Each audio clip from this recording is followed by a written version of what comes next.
Hey friends, Amanda here, Bare Bones Living. Welcome back. And what I am doing today, this morning, although it's barely morning, it's 10 o'clock and I am trying to beat the heat and get out to my bee yard to hopefully harvest or pull the honey supers off of my hives. I realize I haven't given you guys an update on my bees in a while. I am still a very new beekeeper. And so when I come out, it's not like I have anything to really teach you because I don't really know what I'm doing. And I'm still very much learning as I've realized that's just how beekeeping is also. I still only have 2 hives. My strong hive, actually, I had one really strong hive and one that was just like kind of status quo. And my strong hive actually got sick this spring and they got some kind of a virus. We thought it was European foul brood, which is not as bad as American foul brood, which you gotta like burn all your equipment and it's detrimental within like an 8-mile radius. Everyone around you that has bees has to have their bees checked and possibly burned and all this other kind of stuff. American foul brood is awful. European foul brood is a virus that they will kick eventually. But it ended up, we tested it and it wasn't European foul brood. They had just some other kind of virus that they eventually grew out of. So they are coming back up. But I have only one honey super on that hive, even though it was my strong hive. That virus really set them back. My status quo hive is actually doing really good, and they have 2 supers on. I don't know if anything's capped. I did put on honey or queen excluders, which I've never used before, and that is like a metal plate that has slats in it that is, the slats are wide enough to only fit the worker bees and the queen cannot get up there, so she can't lay eggs in your honey supers. So that when you're going back and harvesting or pulling your honey, you don't have to worry about getting eggs, brood, baby bees in your honey supers. Pros and cons to that: the actual act of them going through the queen excluders, it kind of like rubs on their wings and can harm their wings, and it kind of shortens the life of that worker bee because they're kind of squeezing through those slats. So I tried it this year, but then when I went back after I put them on, I saw that there was brood on my honey frames, which means it was there before I put it. There was also eggs in my brood chamber. So the boxes that are below my queen excluder, I didn't see my queens, which you don't have to see your queens to know your queen is there. If you see eggs, then you know she's been there in the past 3 days. And I had come back a week later and there was eggs in the brood chamber. So I know that she was below. So that means that the brood that was in my honey supers was there when I put it into or above the queen excluder. So those would have hatched out and then they would have hopefully backfilled it with honey. Not ideal, but that's probably what happened. Like I said, I'm a new beekeeper. I didn't see that there was brood in it. It's not the end of the world, but it's something to learn from. So right now it is June 28th. Yes, it is June 28th. It is almost 10:30 and it is 77 degrees outside and I am already sweating. So I am trying to beat the heat and I am not going to be videoing everything that I'm doing because, again, I don't know what I'm doing. But these are my hives. This first one that you see here is was my status quo hive. I call it hive A, and now it has 2 brood chambers and 2 honey supers, and then there's one on the other side of it that has 2 brood chambers, or 2 brood boxes and 1 honey super. And there's lots of activity out front. So what I'm going to do is take off the top honey super, and then let me see if I can get an angle on here. I have other benches over just past those hives. I'm going to remove the box away from the hive and go through it and see if it's capped, see if it's ready to be pulled. And if it is, I have a Rubbermaid container in the back of my truck with an empty honey super in it, an empty medium box in it. And I'm going to dust off or brush off the bees and individually walk each frame over to this closed Rubbermaid container and put it in after I brush off all the bees, get it into a closed container where bees can't get to it, so that when I open it up, I'm not swarmed by a bunch of bees, right? And then I also brought some empty frames, empty honey frames and empty brood frames to replace as I need. So I'll let you guys know what happens. So I also wanted to just say that this is technically my first harvest of honey. I did harvest some honey in, I think, January. That was from the previous year. I just left all of my honey that they had actually, this is only my second year keeping them. And in your first year, they're building up all their stores and they're having to draw all the comb and things like that. So you just leave whatever they harvest for them for the winter.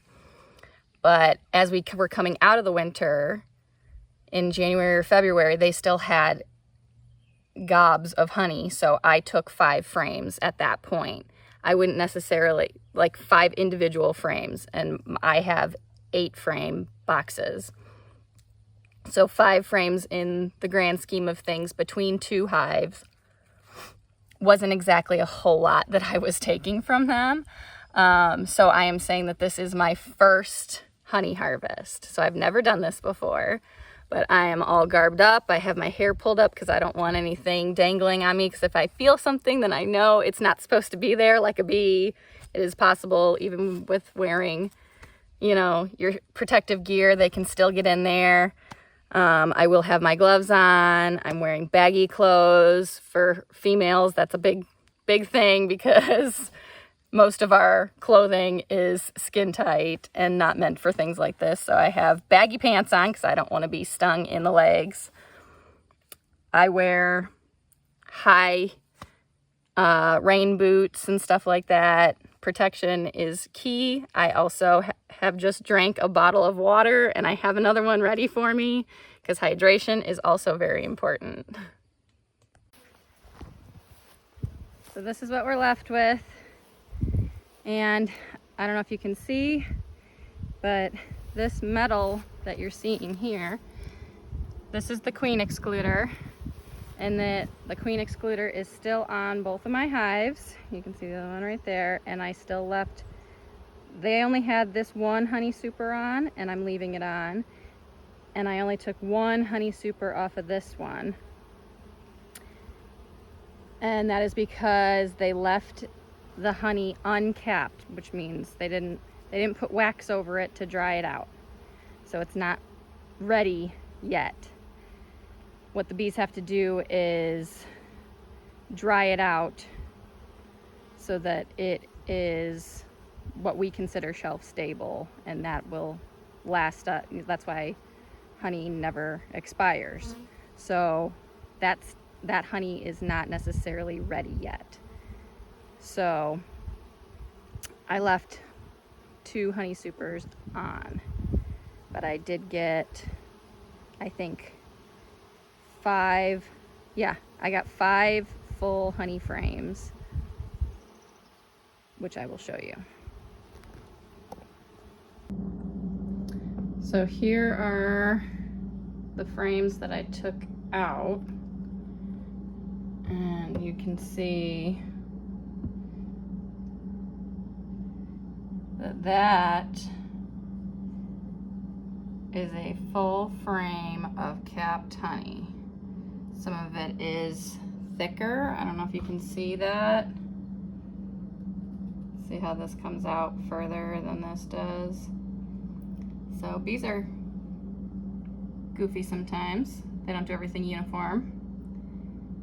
But the frame that was on the other side of this had something that was kind of filling this gap.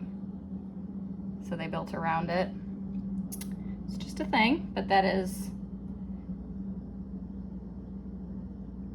like, they stopped drawing comb over here, but they filled in everything that they had drawn. And on the other side of this one, oof, these are heavy. We got this wonky comb here that they just avoided altogether. This, I don't know if you can see that, but this is on black plastic frame. This was supposed to be a brood frame, and that's why there is these wider cells, because that's drone brood. Drones are larger, but the bees don't know that, so they just found a frame and started putting honey in it, so it became a honey frame for me. But everything that they could, except for this goofy middle here, is full of honey and capped. So that's what you want to see.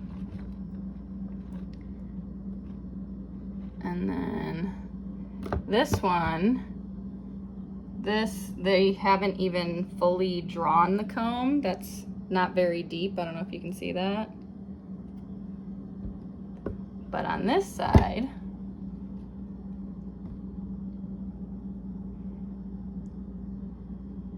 they have it all filled with honey. Again, not super thick, but I'm not gonna, beggars can't be choosers, right?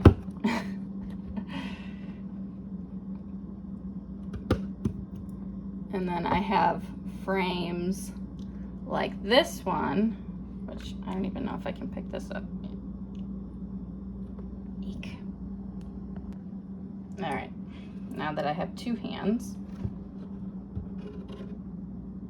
I have this one that is actively draining. I have a plate under here because it is so heavy.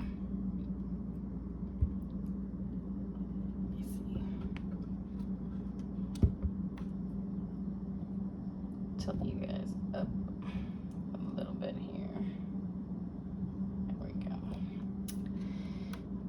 That I could not hold it with one hand and brush all the bees off. So it actually slipped out of my hand at one point, and you can see that big gash.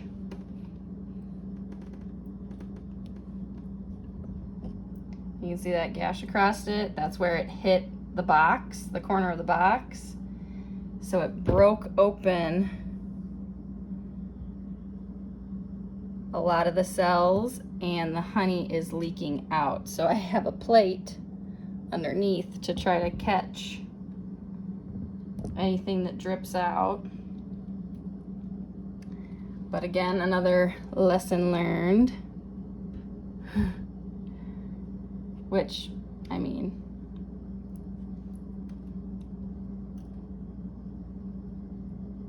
I feel like is a lesson for everybody, is don't rush, don't panic.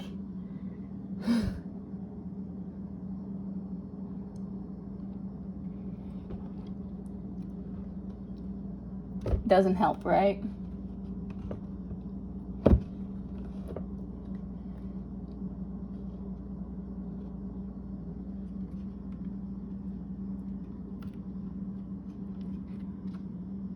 And another one here. This side is filled out side to side.